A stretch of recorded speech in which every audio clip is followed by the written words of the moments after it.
Assalamualaikum. Welcome to my channel. In this lesson, we will discuss about the introduction of the anatomy. और साथ ही साथ इस series में हम लोग ह्यूमन एनाटमी को डिटेल में डिस्कस करने वाले हैं। चलें स्टार्ट करते हैं अपना topic.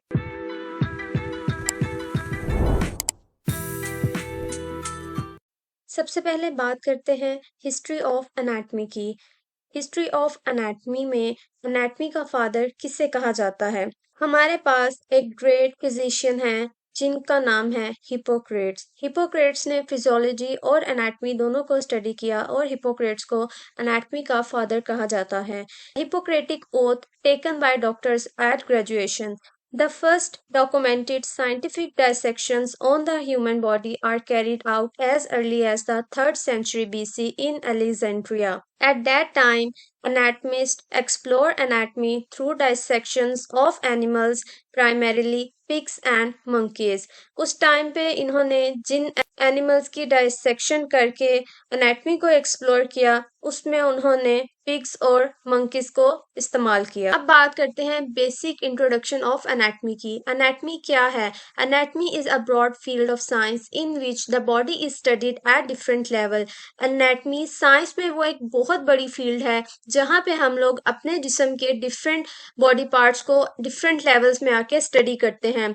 Definition of anatomy. Anatomy का मतलब है to cut up, study of internal and external structures and the physical relationship between body parts। हम लोग अपने एक्सटर्नल और इंटरनल दोनों तरह के स्ट्रक्चर्स को स्टडी करते हैं और हमारे बॉडी पार्ट्स के दरमियान जो फिजिकल रिलेशनशिप है उसको स्टडी करते हैं। फिजियोलॉजी क्या है? Physiology is the study of body function. हमारे बॉडी के फंक्शन किस तरह से होते हैं, किस तरह से हमारी बॉडी फंक्शन परफॉर्म करती है, ये सब चीजें हम लोग फिजियोलॉजी में स्टडी करते हैं। Physiology also said structures determines function. अब हम बात करते हैं बायोलॉजी में एनाटमी का क्या रोल है। एक्चुअली में एनाटमी बायो की एक ब्रांच है। Anatomy is the identification and description of the structures of living organisms.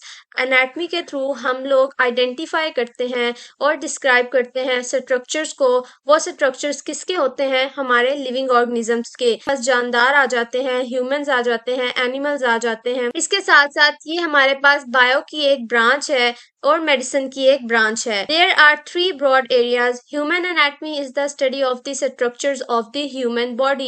Human anatomy की बात करें तो human anatomy में हम लोग जो है human body के structures को study करते हैं। Understanding of anatomy is key to the practice of medicine and other areas of the health. अब बात करते हैं importance of anatomy की। anatomy की हमारे जिंदगी में क्या importance है? The body grows and changes over the years and it is important to study anatomy to understand human development. जिस तरह डे बाय डे चेंजेस आ रही हैं, जिस तरह डे बाय डे एवोल्यूशन आ रहा है, तो हमारे लिए ये जरूरी है कि हम लोग एनाटमी को स्टडी करें और ह्यूमन बॉडी के डेवलपमेंट को अंडरस्टैंड कर सकें। Having a basic understanding of physiology and anatomy will help better understand the requirements of every individual. अगर हमारे पास कोई डिजीज बॉडी में आ जाती है या कुछ भी हो जाता है तो अगर हमें इस बारे में अपनी ह्यूमन बॉडी के बारे में नॉलेज होगा, हमारे इंटरनल ऑर्गन्स के बारे में नॉलेज होगा, तो हम उस डिजीज का इलाज कर सकते हैं। Anatomy is taught to most people at school and is not only important in medicine and sports but is also an inspiration for arts and literature worldwide. Today's anatomists combine many technologies and techniques to discover more about animals and humans, advancing the field of medicine. आज के दौर में anatomy एक wide scope पे आ चुकी है। Worldwide anatomy जो है हर जगह पे anatomy को study किया जा रहा है। Now here are some branches of anatomy. We will discuss every branch step by step. Number 1 is regional anatomy. नाम से ही पता चल रहा है कि रीजनल वर्ड कहाँ से निकला है? रीजन से निकला है। इट मीन्स कि इसमें हम लोग किसे स्टडी करेंगे? हमारी बॉडी के रीजन्स को स्टडी करेंगे। Regional anatomy is directly concerned with the form and relationships of the all organs present in a particular part or region of the body. Regional anatomy में हम उन तमाम organs को study करेंगे जो different parts या different regions में हमारी body में present हैं। The regional anatomy of the head gathers its importance itself due to the fact that it lodges such vital organs. Regional anatomy में हम लोग हेड की एग्जांपल लेते हैं। अगर हम लोग हेड रीजन की बात करें तो इसमें हमारे पास बहुत से ऑर्गन्स प्रेजेंट होते हैं। फॉर एग्जांपल हमारी tongue, brain, ear, lips, nose, eyes, इस तरह के ऑर्गन्स मिलके और भी बहुत से ऑर्गन्स मिलके हमारा हेड रीजन जो है वो बनाते हैं। अब हम लोग बात करते हैं सिस्टेमिक एनाटमी।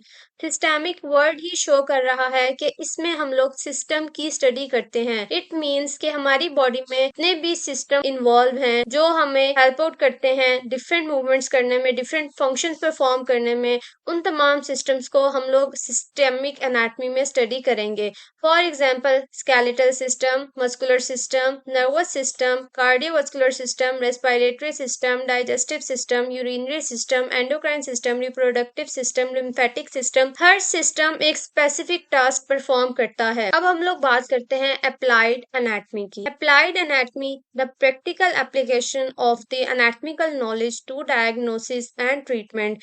वो तमाम नॉलेज जिसके थ्रू हम लोग बीमारियों का इलाज करते हैं और उनका पता लगाते हैं, ये तमाम चीजें हम लोग अप्लाइड एनाटमी में स्टडी करते हैं। For example diseases, fever, kidney stones, cough, heart diseases, इन तमाम चीजों को हम लोग किस तरह डायग्नोस करते हैं और इसको किस तरह से ट्रीट करते हैं, ये सब हम लोग अप्लाइड एनाटमी में स्टडी करते हैं। अब हम लोग बात करते हैं फंक्शनल एनाटमी की। Functional anatomy science procedure anatomy studied in its relation to function. Morphophysiology, physiological anatomy भी इसे कहा जाता है।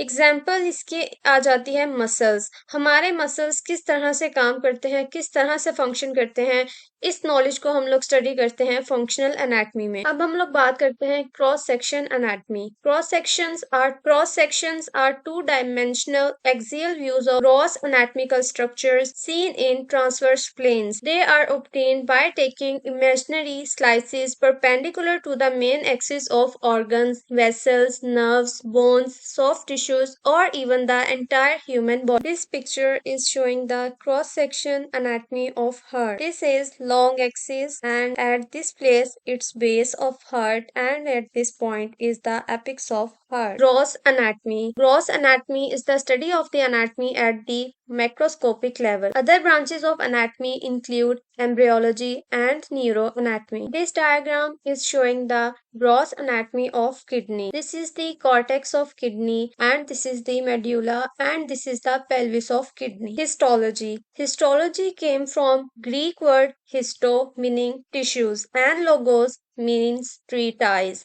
Histology is the microscopic counterpart to gross anatomy, which looks at larger structures visible without a microscope. Histology में हम लोग उन structures को स्टडी करते हैं जिन्हें हम लोग माइक्रोस्कोप के बगैर स्टडी कर सकते हैं, माइक्रोस्कोप के बगैर भी देख सकते हैं। स्किन एग्जांपल है हिस्टोलॉजी की। स्किन की 3 लेयर्स होती हैं। Number 1 is epidermis, dermis and subcutaneous layer. इसमें हमारे पास ग्लैंड्स, नर्व, वेसल्स और स्वीट ग्लैंड्स भी पाए जाते हैं। स्किन एक ऐसा स्ट्रक्चर है जिसे हम लोग माइक्रोस्कोप के बगैर देख सकते हैं और टच भी कर सकते हैं। Embryology is the origin and development of an organism. Embryology वो ओरिजिन है, उस ओरिजिन को स्टडी करते हैं और हमारा जो ऑर्गेनिज्म है उसकी डेवलपमेंट किस तरह से होती है, चाहे वो जानवर हो या इंसान हो, उनमें डेवलपमेंट किस तरह से होती है, ये सब हम लोग एम्ब्रियोलॉजी में स्टडी करते हैं। इस तस्वीर में हमारे पास जो जानदार हैं उनकी डेवलपमेंट शो की गई है। इस तरह से डेवलपमेंट का प्रोसेस इन में होता है।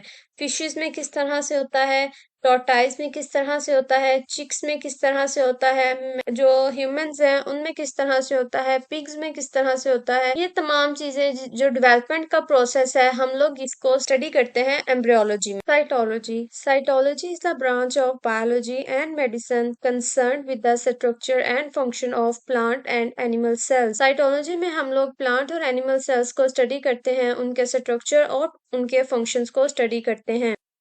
Osteology. Osteology derived from Greek word osteon meaning bone and ology meaning knowledge. The study of the structure and function of the skeleton and bony structures. Osteology में हम लोग skeleton को study करते हैं और bony structures को study करते हैं।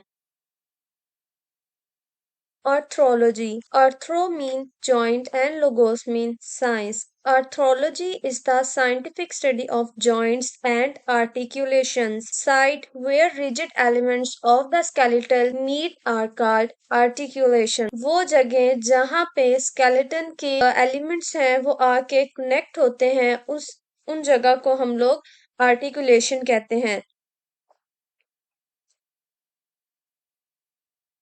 Splenomenology. It is the study of the visceral organ. Visceral organs कौन से हैं? Digestive system, urinary system, respiratory system and reproductive system. It is a branch of anatomy in which we study the structure of our internal organs. यह anatomy की वो branch है जिसमें हम लोग अपने internal organs को study करते हैं. Myology and neurology. In myology, we study the structure, arrangement, and action of the muscles. Neurology is the branch of medicine that deals with the diagnosis and treatment of disorders of the nervous system. Angiology. Angiology is a Greek word. Angion meaning vessels, the medical specialty dedicated to the studying the circulatory system and of the lymphatic system, arteries, veins and lymphatic vessels. हम लोग angiology में जो हमारा circulatory system है और lymphatic system है इसको study करते हैं. Endocrinology. The term endocrinology contrasts the actions of hormones secreted internally with those secreted externally or into the lumen, such as the gastrointestinal tract. Hormone, derived from a Greek phrase meaning to set in motion, aptly describes the dynamic actions of hormones as they elicit cellular responses and regulate physiological processes through feedback mechanism. Endocrinology is the branch of physiology and medicine which concerned with endocrine glands and hormones. Endocrinology में हम लोग endocrine glands और hormones को study करते हैं. Dermatology. Dermatology is the branch of medicine concerned with the diagnosis and treatment of the skin disorders. Dermatology में हमारी skin के जितने भी disorders होते हैं हम उन सबको study करते हैं. Thank you. अगर आप लोगों को वीडियो अच्छी लगी हो तो चैनल को सब्सक्राइब करें और वीडियो को लाइक और शेयर जरूर करें. अब हमारी मुलाकात होगी नेक्स्ट वीडियो में नेक्स्ट लेसन के साथ.